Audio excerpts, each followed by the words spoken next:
Congress party ने राम मंदिर के न्योते को ठुकराया है, अस्वीकार किया है और कहा है कि ये एक चुनावी आयोजन ज्यादा लग रहा है। बीजेपी और संघ की तरफ से ये आयोजन हो रहा है। सिद्धारमैया ने कहा है, जो कि मुख्यमंत्री हैं अब कर्नाटक के, उन्होंने ये कहा है कि ये सिर्फ प्रोपोगंडा और ड्रामा मशीन का हिस्सा है। हमारे साथ खास बातचीत करने के लिए पवन खेड़ा जी, मीडिया इंचार्ज कांग्रेस पार्टी के, आए हैं। उनसे जानेंगे कि असल वजह क्या है, क्यों इससे कांग्रेस पार्टी पीछे हट रही है। पहला प्रश्न आपसे यही है पवन जी, इतना पावन अवसर है, वो राम जन्मभूमि प्रभु राम का है, किसी पार्टी का नहीं है। वहां पर ट्रस्ट की तरफ से न्योता आया है, सरकार की तरफ से नहीं।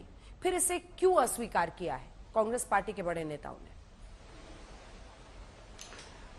पूरा जो आयोजन है, एक भगवान राम का नाम कई जिम्मेदारियों को साथ लेकर आता है। उनका नाम लेने के बाद जिम्मेदारियां होती हैं। एक इवेंट में इस नाम को समेट देना, और वो भी एक राजनीतिक इवेंट में। राजनीतिक में क्यों कह रहा हूं मैं आपको बता देता हूं अंजना जी।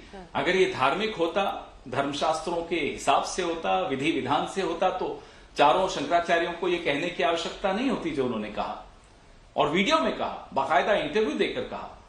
उसके बाद इस आयोजन को धार्मिक कहना गलत होगा, विधि विधान के अनुसार नहीं हो रहा। जब पूरा का पूरा कंस्ट्रक्शन समाप्त नहीं हुआ, मंदिर पूरा निर्मित नहीं हुआ, तो आप उसका प्राण प्रतिष्ठापन नहीं कर सकते। और जो कर रहे हैं प्राण प्रतिष्ठापन, वो व्यक्ति तो कर ही नहीं सकते धर्मशास्त्रों के हिसाब से। तो इसको आप धार्मिक आयोजन कहकर कम से कम हम सबकी आस्था का अपमान न करें। हमारा यही आग्रह था आयोजकों से भी। अच्छा, आप शंकराचार्य की बात बार बार कह रहे हैं, लेकिन उनमें से ऐसे कई शंकराचार्य हैं जिन्होंने इससे पहले भी राजनीतिक बयान दिए हैं। आप अवधेशानंद जी को ही देख लीजिए, वो बनारस में उतरे थे, उन्होंने कहा था कि नरेंद्र मोदी के खिलाफ दूसरे उम्मीदवार का मैं समर्थन कर। इसको आप दरकिनार कीजिए पवन जी, वापस आइए। जो मार्च 1992 सर, जो हमारे मार्च 1992, एक सेकंड आ रही हूं, मैं लौट रही हूं। मार्च 1992 जब विवादित ढांचा में ही ये मूर्तियां निकली थी, तब से लगातार प्रतिदिन सुबह 10 बजे से 1 बजे तक विवादित ढांचे के भी साथ, टेंट में भी, और अब राम मंदिर में भी पिछले 32 साल से पूजा करने वाले मुख्य पुजारी सत्येंद्र दास कहते हैं कि वो इस बात से बहुत खुश है कि ये पूजा, ये प्राण प्रतिष्ठा हो रही है। तो उनकी बात को आप कैसे कह सकते हैं कि धर्म के अनुसार नहीं हो रहा है? उन्होंने तो जीवन खपा दिया। देखिए, हिंदू धर्म के शिखर पे, ज्ञान जो जिनको पूरे धर्म का है, उस शिखर पे हमारे चारों शंकराचार्य हैं।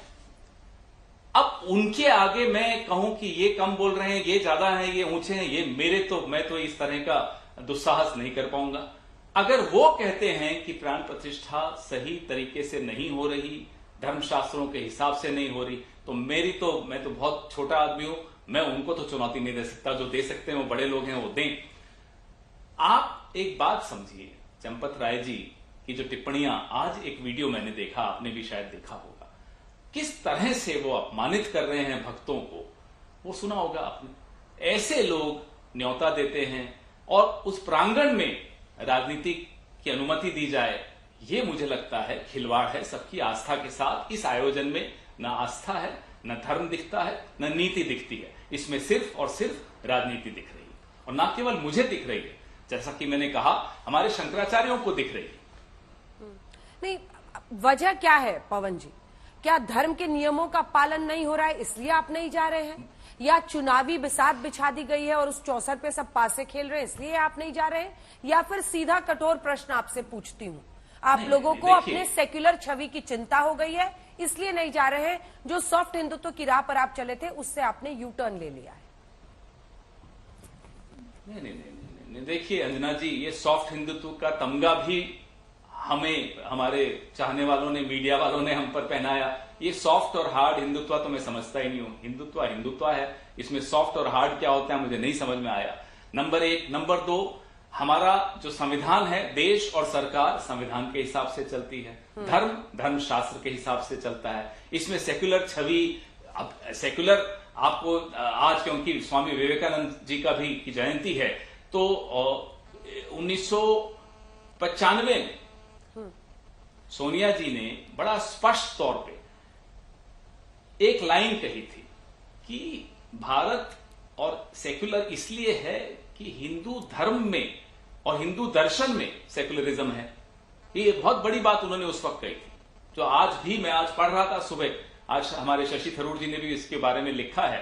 तो सेक्युलरिज्म से हिंदुइज्म कोई अलग नहीं है, संविधान कोई सेक्युलरिज्म से अलग नहीं है, दोनों में सेक्युलरिज्म का प्रतिबिंब है। तो इसमें कहीं सेक्युलरिज्म के ऊपर कोई दाग आ रहा है, कोई प्रश्न चिन्ह लग रहा है, ये मैं नहीं मानता। लेकिन मैं इतना जरूर जानता हूं कि अगर ये धर्म सम्मत होता, ये कार्यक्रम धार्मिक होता, तो शंकराचार्यों को ये कहने की आवश्यकता नहीं पड़ती जो उन्होंने कहा, और बड़े भारी मन से कहा, बड़े दुखी मन से कहा। और मैं उन 4 पीठों की बात कर रहा हूं जो हमारे धर्म का स्तंभ है।